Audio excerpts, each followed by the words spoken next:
Welcome to the Feminine Frequency Podcast. I'm your host, Carrie Gatto, and today I'm joined by Nikki Starcat Shields, who is an author, a book midwife, and a leader of retreats. Hi, Nikki. How are you? Hello.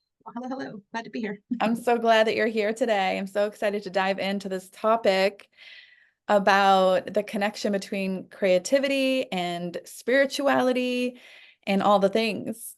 So, yay. So yeah, so just maybe tell us a little bit about kind of your journey. Like, have you always been creative? I would say came into this life creative. I wanted to be a writer like when I was a little girl. Like that was my thing. And I always wrote little things and kept little notebooks. And like Harriet the Spy was my favorite book because she wrote down all the Love things. that one. Yes, And I loved yeah. her. And so, but then when I got into like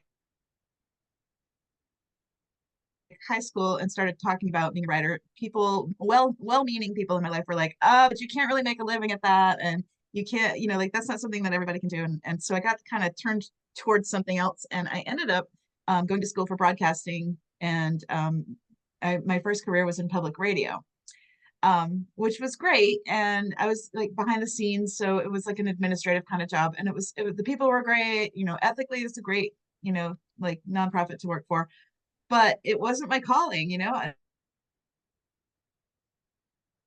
And so I got called slowly back to writing more and doing more. And eventually I started this whole second career as a book midwife, which is a fun way of saying a writing coach.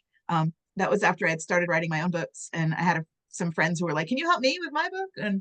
And so one of them said, "You should really do this for a business because you're good at helping people." It's like, "Oh, okay." So she came up with the book midwife title too. So I started this business in 2018, and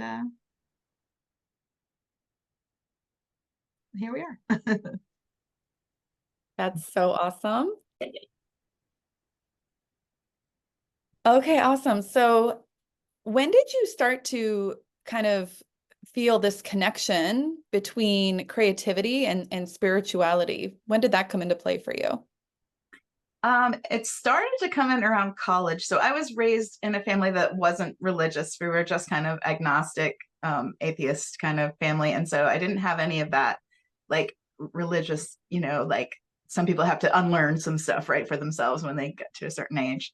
I didn't have as much of that, but I started being curious about spirituality in college. And that's when I got interested in the feminine divine, magic, paganism, all of that stuff. It really called to me.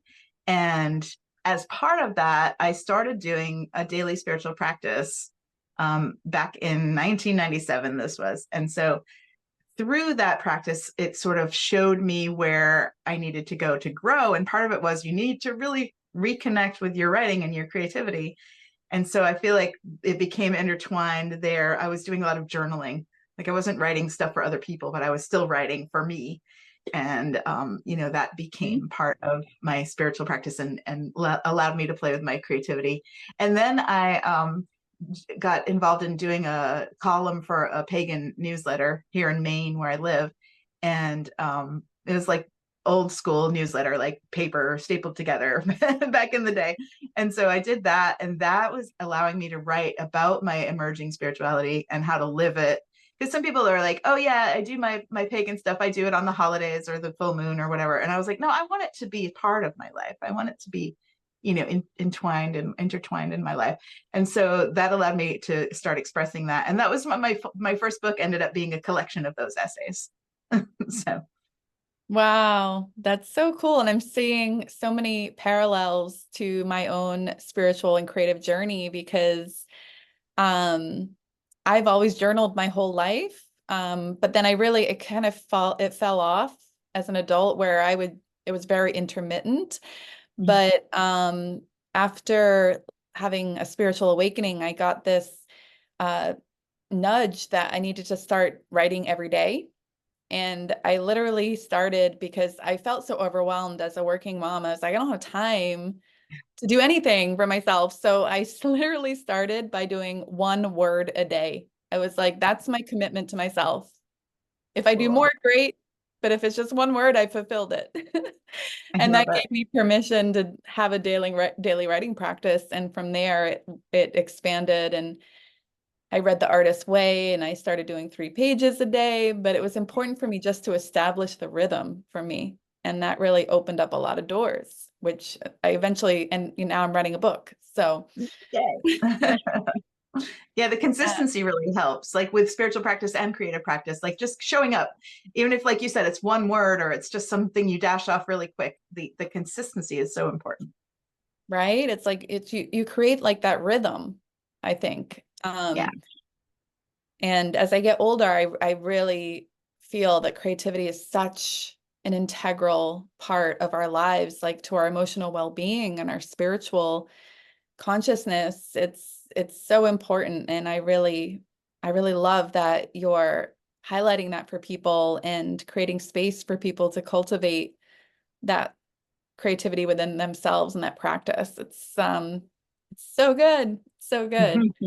So The tell sort us. of open that sort of open secret is that we're all creative. And I run into people who say, Yeah. oh, I'm just not creative. And what they mean is they don't do a traditional thing like music or art or dancing, but they, like decorate their home, they live their life, they parent in a creative way. They do, everybody has that spark of creativity. And when we focus on that and bring it into kind of a sacred, holy, even like, energy, we allow it to expand, and then it's so satisfying and joyful.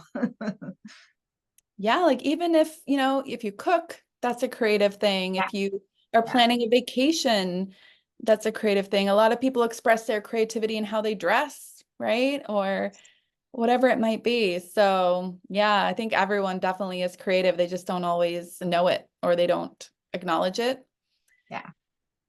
So tell us more about, what you do in your business and in your retreats and how you hold space for people to step into that creativity. Yeah. So I like to work with entrepreneurs and healers and also like moms and people who are creative, but they don't, maybe they have a great book idea. Some of my retreats, people come and they don't even have a book. They're doing something else, some other project. They want to do a big website for their business or a new course or whatever, but they have a big project and they don't know how to tackle it and how to take it on, and they feel stressed out about it. And I help people create that ritual, that habit of writing. I help them to really be solid in what their intention is, not only for what their book or project will do for the readers and people who experience it, but what will it do for them as a person, as a business, in the world. And the third thing is to have some kind of a flexible outline, because I feel like when you say outline, people are like, oh no, that means I have to have it all planned out and it's all set in stone. And that's just not the way I work. Me neither. A flexible outline is really just a container, often a document where you can hold your ideas and you don't have to keep them all in your head. That's what many people do. They have this great idea and they try to keep it all in their head and remember everything. And that takes up a lot of, like, if you think of your brain as like a computer, that takes up a lot of your operating memory, right? So then you're Right. not free to play with it. So if you can capture those ideas, in a certain place, like that's super helpful. So those are like the 3 pillars. And what I do is I have a group program, the Sacred Path for writers and creatives. And we meet once a week and I support them in writing their book gradually over a year's time. And then at the retreats, so there's 2 types of retreats. I have these virtual ones that happen quarterly. And at those, it's 2 days. It's like a weekend from the comfort of your home. And I think you might like the August one because it's all focused on journaling. But yeah, Yeah, so they that have sounds different great. themes. Yeah, they have different themes. And so I do like a little mini workshop and then we have writing time. So it kind of alternates. So I'm like helping people like be in that space of actually devoting time to your writing. Um, Yeah. and yeah, and to do it in community. That's another core value, is like we think of writing especially as really solo and solitary. And it can be at times, but I find being in groups of people, it's just so refreshing to, like, at the in-person retreats, which are longer, they're usually like 5 days or so. Um, we just create such a community where we just skip all the small talk and we go right to like diving in and talking about like a character in a book, or what you're going to do for this particular thing, Mm. or like how you fit it into your life. It just becomes a really nourishing community that can talk about creativity and about spirituality and about all these interesting, weird, esoteric things that we like to dive into, like in this group, for example. Yeah, like in our membership, the breakout. Yeah. Yeah, yeah, And there's something about being with, like-minded, like-hearted people, right? There's just something about kind of immersing yourself in a community that has similar interests and are on a similar journey. It's just very, very nurturing and nourishing and supportive to whatever path you might be on. Even like I'm thinking, because I lived in Los Angeles for 4 years when I was younger with my husband, we were in the filmmaking industry at that time. And so it's like everybody there was a filmmaker or a screenwriter or they had a vision of some capacity. And so it was like really neat just to be able to like go out to a bar and you'd sit next to someone, you just talk about your screenplays, like so much where more you fun don't really than the do that weather. anywhere else. Yeah. Yeah. The other thing I should say for your viewers, they're probably like more familiar with human design. And in Hmm. human design, I'm a reflector 4/6, Hmm. which is kind of like the unicorn of human design, I guess. But Yeah.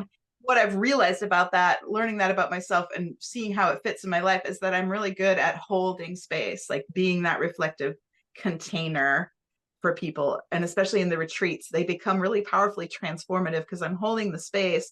And then all like the generators and manifestors and people are like in there doing their thing. And it's really a solid container where a lot of work gets done, a lot of contacts get made, people have inspired ideas. It's just really like a Yeah. refreshing place to be. Oh, that's really neat to have that awareness about the dynamics and how you, yeah, are able to support those energies. That's cool. I'm a generator, so I can see that being very helpful to have that awareness. Um, Yeah, and I would love to hear more about your thoughts on like why creativity is so crucial and vital to like living a fully fulfilled life and a spiritual life. I know for me, it was definitely something that revisiting my creativity just brought so much to the surface and I still journal every single day. I actually missed it this morning and I can tell that I've like something's a little off today because it's like it helps me think clearer and like what I've noticed is doing it every day, it brings more intuition through. It's like, right? Like Yeah. priming the pump of inspiration. So yeah, I would love to hear anything that you have to say on that. One of my favorite metaphors for this is actually created by an author called Starhawk, who wrote The Spiral Dance and is one of like the foremothers of the goddess movement. And so she said, rather than the psychological model of the ego, id, and superego, she had the triple self. And the triple self involves the talking self, which I think of as like living in our brain. This is like our, oh yeah, you got to get this at the grocery store. And oh, are you sure you can do this? And it's like that critical, Mm, analytical voice in your head. And then there's the younger self, which I think of as near the heart center. This is your inner child, basically. This is the right brain part of you that's like, I just want to create and make a mess and have fun and all the things. And she's also younger self is also the part of you that really likes sensual, not in the sense of like sexual, but sensual, like touch, feel, smell, all the things that we tap into when we do ritual, right? When you do ritual, you have like your crystals and your candle burning and your flowers and all those things appeal to younger self. And then the third one is deep self. And I think of that as in the like solar plexus area because that's your gut feeling, that's your intuition. That's where the you that you are in this life is connected with something that's bigger than you. And for you, that might be the goddess, or it might be God, or it might be the universe, or nature, or whatever. Doesn't matter, whatever you call it. So something which is greater than you. And so when you get these aligned, talking self and deep self, they don't speak the same language. They're just kind of too far apart. They don't get each other. But when you can get younger self there to be the translator, and you get the self aligned, that's when you feel like, and if you've ever done any kind of artwork on an extended basis, you probably felt that, oh, it felt like it just came through me. Like I was yeah, just the vessel and it came through me. Well, that's love coming that from feeling. yourself. That's because you were aligned and it was coming from your deep self. And so Wow. what I teach my clients to do is to align that self and use the fact that younger self loves ritual, and have your special playlist, and have your candle that you light, and have your kitty cat with you, and whatever, like the pleasure part, turning that on gets you really connected with your deep self. And that is the source of creativity and of your spiritual connection. And if we can return to that, and we all fall off of it, obviously we're human, right? We're not going to be there all the time.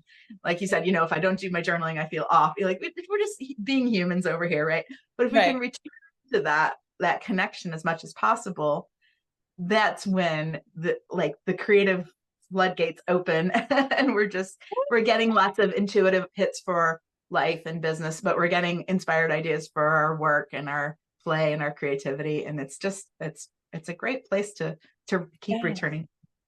It's like that feeling of flow, right? Yeah. When like you just feel like it's coming through you, like you're channeling something. It's Nice. like so good. I love being in that flow.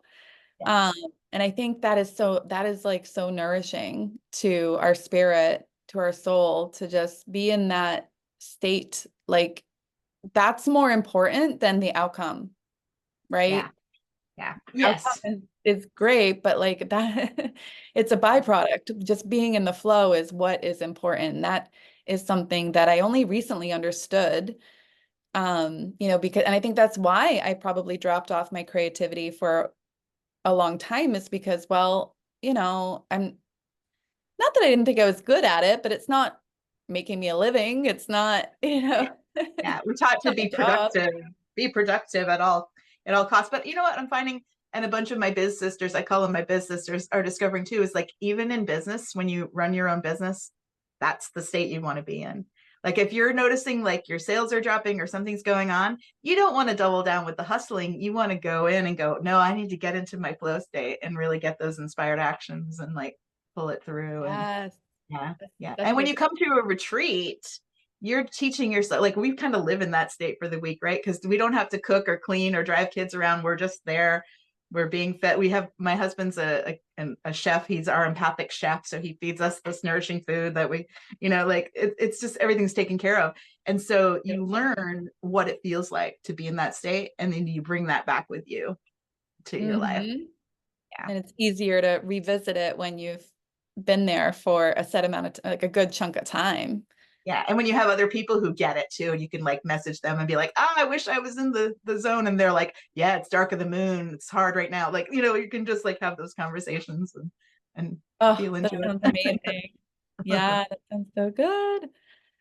Yeah, and I love that you made that point that, for a lot of us, our first instinct is, oh, business is down. We got to hustle. We got to grind. We got to get after it, right? But really, it would be better just to lean back and let that younger inner child play Yeah. and get in that high vibration and that creative flow. And that's where the inspiration will come in, where it's like, oh, that's what I need to do. And make, inspired, aligned action rather than just force, force, force, force, force. And other people, like your potential clients and readers, will also feel that energy. If you're like over here having a great time in your office, they're going to be like, ooh, I want some of that. Whereas you're like, graspy, graspy. It's not so much. So, yeah. Yeah, that's the energetics, right? Mhm. We all are picking up on that, even though we don't even know it. Yeah, Totally.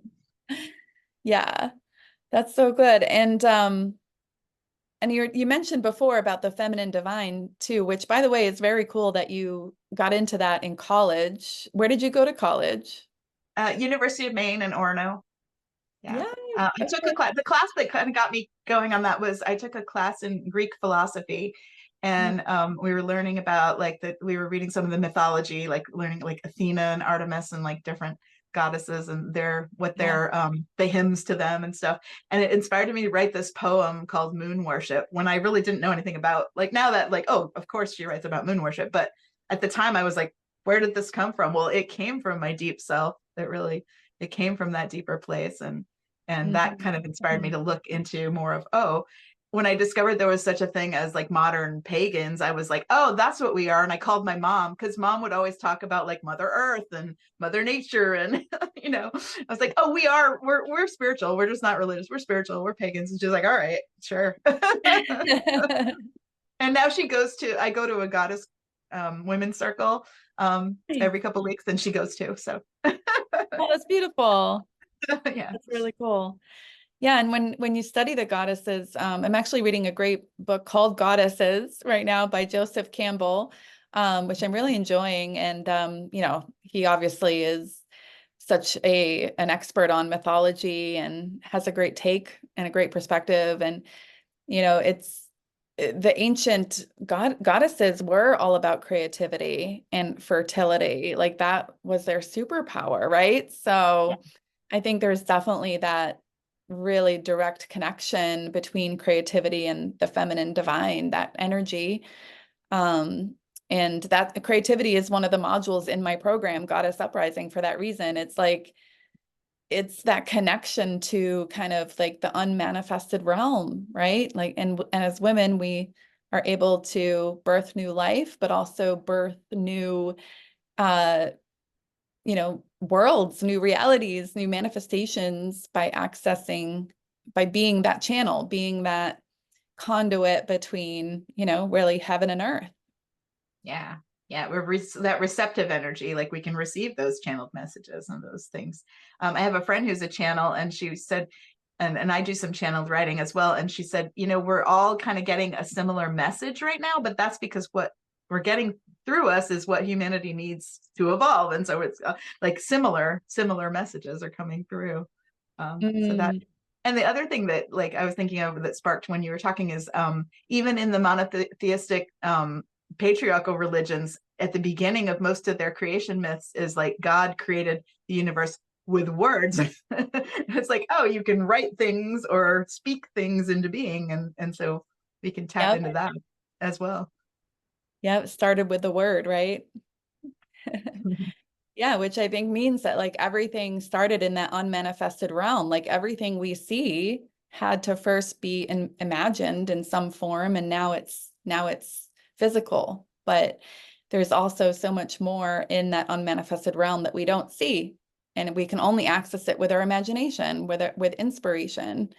And so creativity is the vehicle that we tap into that, right? That's why it's so important. And if we don't practice it, if we don't give ourselves space for that creativity, it's like we're just doomed to keep repeating, because we're not accessing our imagination. We're not innovating.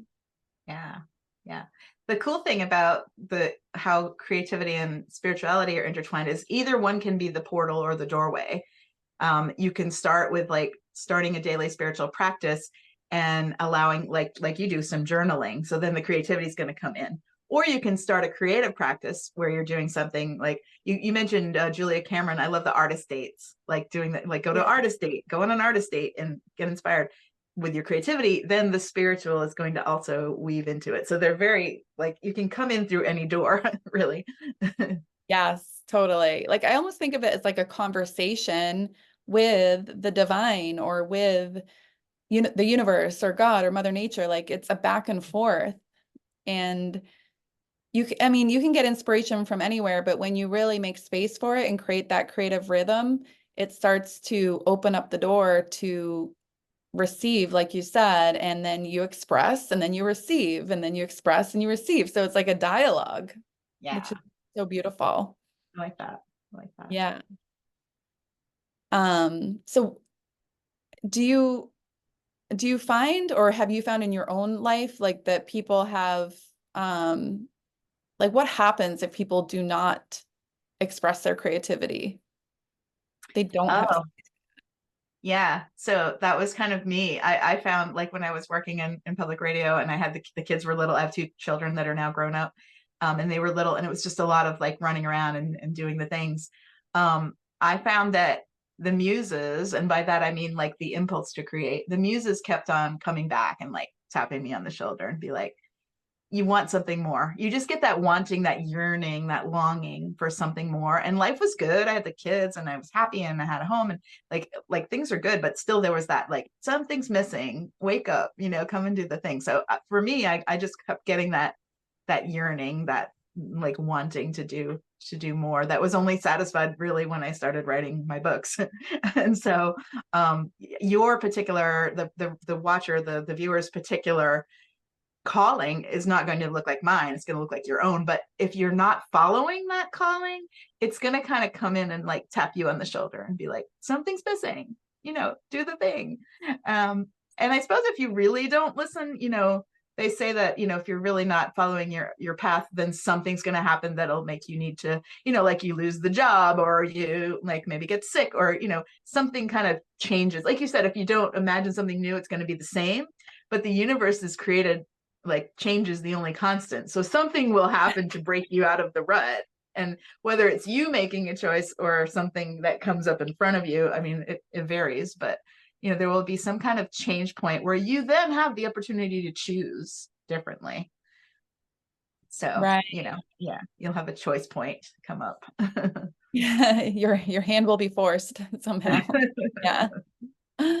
Yeah, and I've definitely heard stories like that too, where writers have said, yeah, I got sick because I was stifling my creativity and I had, then I had no choice because I was stuck in bed and Yeah. it was Yeah. like the only thing I could do. So I lost my job and I thought it was a real like terrible thing, but then I had more time. Even though I was looking for new work, I still had more time to paint or write or whatever it is. And then that kind of grew. There's the universe is much wiser than we are, so it brings in these openings that we can then walk into. Doorways. I like the idea of doorways. Yeah. And how many books have you written and published? 6 so far. And these are all nonfiction, kind of self-help. My newest one is about the process that I take writers through, the elements of creativity. So that's the Very most cool. recent one. And now I'm working on my fiction. So I'm writing fantasy series. Um, ultimately, it's going to be 6 books. I am writing like book 4, and I'm working on editing the previous books. I prefer to do self-publishing, which I like to call independent publishing because it's still not just yourself. But Yeah. the advice that I had received about doing that with a series is to wait until you have like 2 or 3 books ready before you start launching. So I'm probably going to launch in 2025. And then they'll be available for the readers to go through, not have to wait for me to write some more. So, Yeah, it takes the pressure off a little bit. yeah. That sounds exciting. That's awesome. And to have 6 books published is an amazing achievement. So congratulations. That's Thank you. awesome. Thank you. Yes, yes. And when is your next retreat coming up? You said in August? Well, I have my in-person retreat here in Maine in July 14th through the 19th. I have a couple more spots available in that, so reach out to me if you want. And then, yeah, August is my virtual retreat, August 10th and 11th. It's all about it's harvesting the power, harvesting your wisdom. It's like journaling and really looking at your own inner wisdom and then bringing that forth as something that you can offer into the world. That sounds incredible. Amazing. And that you can do from the comfort of your own home, which is Yeah, convenient. yeah, yeah. Um, awesome. Anything else that you want to share about Um, your journey or anything else? I do have something else that people might be interested in, which is my parallel play dates. So this started when COVID, the pandemic first hit. I had started like an in-person writers group, and obviously we couldn't do that. So I have an online one, and it's still going 4 years later. So Wow. every week we have 2 hours, a 2 hour Zoom call. Um, it's it's intertwining, again, spirituality and creativity, because that's my jam. We come in and we each share what we're bringing to play with, which might be, a lot of times they are writing something, but other times they're like, I'm going to try a new recipe, or I'm painting painting for my child, or, whatever, just whatever's going on. And Mm. then I lead folks on a guided meditation. We make some notes on that. And then I have a writing prompt and we play with that for a little bit. And then we have the opportunity to share what we, received in the meditation and what we felt about the prompt. And then everyone kind of goes and does their thing and comes back at the end to say how it went. So it's very fun. Awesome. And is All that on? of, all of the offerings are on my website, which is Okay, nikkistarcatshields.com. great. And I'll put that in the show notes. Cool. Very cool. Very cool. Well, thank you so much for sharing, Nikki. This is such a delightful conversation, and you are doing amazing work. And it's such a privilege to have you here on the podcast. So thank you so much. Thanks for inviting me. It was so much fun. You're very welcome. All right, we'll see you soon. Thank you so much. And thanks for watching, everyone. Bye for now.